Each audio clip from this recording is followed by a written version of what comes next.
Hello everyone, আপনারা সকলেই জানেন ট্রানজিশন আমাদের ভিডিওর জন্য কতটা গুরুত্বপূর্ণ। সেজন্য আমি আজকের ভিডিওতে আপনাদেরকে শেখাবো কিভাবে আপনারা প্রিমিয়ার প্রো ব্যবহার করে এরকম একটি 3D টানেল জুম ট্রানজিশন তৈরি করবেন।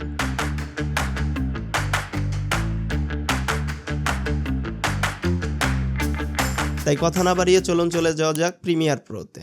তো চলে আসলাম প্রিমিয়ার প্রোতে। আপনারা দেখতেই পারছেন আমি আগে থেকে এখানে দুটি ফুটেজ ইম্পোর্ট করে রেখে দিয়েছি। তো সর্বপ্রথম আমাদের একটি সিকোয়েন্স তৈরি করে নিতে হবে। সেজন্য আমি প্রজেক্ট প্যানেলে মাউসের রাইট বাটন ক্লিক করে চলে যাচ্ছি নিউ আইটেমে।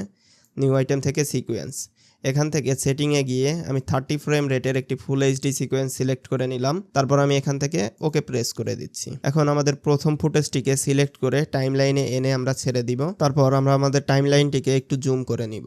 জুম করার পর আপনারা আপনাদের টাইম ইন্ডিকেটরটিকে এরকম ট্র্যাক করে সামনের দিকে নিয়ে যাবেন। আপনারা যেখান থেকে আপনাদের ট্রানজিশনটি শুরু করতে চান এই টাইম ইন্ডিকেটরটিকে